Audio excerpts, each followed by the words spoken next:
Shalom, shalom, shalom. Bienvenue à l'émission Kuzombe Kabusoga de ce mercredi 30 septembre 2020. Moi, suis le frère Bienvenue Matenda et salut toutes celles et tous ceux qui suivent régulièrement notre émission Kuzombe Kabusoga. Vous souhaite de très bonnes conditions d'écoute. Mes frères, mes sœurs, nous continuons toujours avec notre chapitre portant sur les actions de grâce. Sur les actions de grâce. Hier, nous nous sommes posé la question de savoir à qui s'adressent les actions de grâce.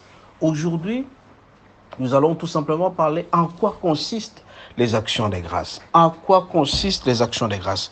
Ainsi, mes frères et mes sœurs, nous allons lire le passage suivant, 2 Corinthiens 9, 2 Corinthiens 9, du 5e au 7e verset. Nous disons au nom de Jésus.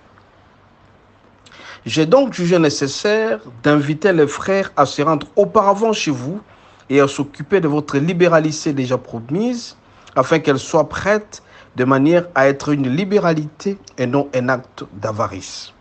Sachez-le, celui qui sème peu moissonnera peu, et celui qui sème abondamment moissonnera abondamment.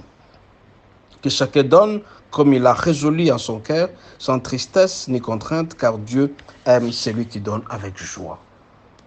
Mes frères, mes sœurs, en quoi consistent les actions de grâce? Les actions de grâce consistent en deux éléments. La première des choses, comme nous l'avons dit, c'est par rapport à la parole, c'est par rapport à la louange. Quand Dieu vous a fait quelque chose de très bon, il vous a guéri, il vous a assisté, il vous a donné un bon emploi, il vous a donné des enfants, vous êtes appelés à pouvoir le louer. Et en deuxième lieu, c'est sur le plan de l'offrande ou la libéralité. Cette deuxième partie de notre sorte d'action de grâce, c'est-à-dire l'offrande, c'est un acte que nous posons auprès du Seigneur. Et le Seigneur nous dit que nous sommes appelés à pouvoir donner cette libéralité, non comme une contrainte, mais tout simplement comme un moyen de pouvoir louer le Seigneur à travers cette contrainte, parce qu'il nous a donné quelque chose. Ça, c'est un acte de reconnaissance, un acte de remerciement. Et d'autres gens aussi, puisque Dieu l'a assisté, puisque Dieu l'a aidé, nous les rendons grâce à travers la louange. Nous remercions le Seigneur en le louant, en chantant ton nom. Et si nous chantons son nom à tout instant, nous le louons à tout instant, le Seigneur fera en sorte que nous soyons toujours très heureux. Ainsi, mes frères, mes sœurs, pour que le Seigneur soit très heureux, nous sommes appelés à le remercier sérieusement. Et dans cette libéralité, on nous dit, celui qui donne peu, recevra aussi peu.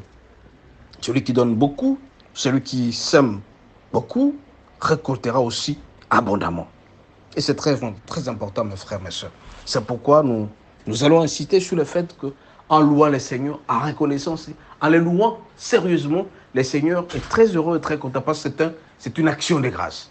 Et en offrant, en faisant cette libéralité, le Seigneur sera aussi très content. C'est pourquoi, mes frères, mes sœurs, nous sommes appelés à les louer régulièrement en faisant en sorte que sa parole puisse entrer en nous et sa présence. Mes frères, mes sœurs, en quoi consistent les actions de grâce? En deux éléments. Premier élément, la libéralité, c'est-à-dire l'offrande que nous donnons, c'est l'acte, c'est une action que nous posons. Et deuxième point, c'est par rapport à la louange, la parole de Dieu. Nous sommes appelés à le louer régulièrement parce qu'il nous a fait de très bonnes choses.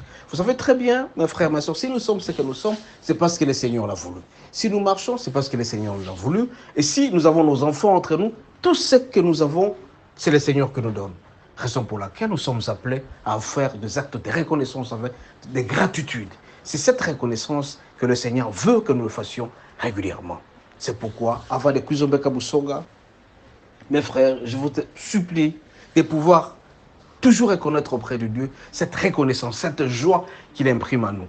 Et si nous avons le Saint-Esprit, nous allons faire régulièrement cet acte de reconnaissance. Beaucoup de gens, quand le Seigneur agit auprès d'eux, ils ne savent pas retourner auprès de lui pour lui dire merci. Rappelez-vous les 9 lépreux, quand ils ont été guéris, il y a un seul est revenu. Nous aussi, mes frères, mes soeurs, quand nous allons poser cet acte de reconnaissance auprès du Seigneur, il sera très content. Il va toujours multiplier notre assistance auprès de nous. C'est pourquoi, avant de nous boucher, nous allons prier le Seigneur qui nous donne cette intelligence de le louer en parole et de faire des actes de reconnaissance à travers cette libéralité, à travers cette offrande. Et le Seigneur sera toujours content et il pourra toujours nous assister régulièrement. N'oublions pas aussi, mes frères, mes soeurs, à imprimer cet acte de reconnaissance, ces actions de grâce auprès de nos enfants. Quand le Seigneur fait quelque chose, que nos enfants reconnaissent auprès de Dieu, que c'est Dieu qui nous a assistés, et en contrepartie, nous devons les louer, lui dire merci en tout et pour tout. Nous allons fermer les yeux et prier. Seigneur notre Dieu, nous te sommes infiniment reconnaissants parce que tu nous as appris ce soir qu'il y a deux manières de te louer. À travers la parole, c'est-à-dire la louange, et à travers la libéralité, l'offrande. Fais de nous les hommes qui t'aiment davantage, fais de nous les hommes qui écoutent ta parole régulièrement et qui impriment cette manière de faire à travers 2 Corinthiens 9, versets 5 jusqu'à 7. Que nous puissions donner avec joie, que nous puissions donner abondamment pour qu'en contrepartie, nous puissions bénéficier de ces avantages. Tu es Dieu et tu es merveilleux. Nous t'avons ainsi prié au nom de Jésus. Amen, amen. Et que Dieu vous garde et à demain. Ciao.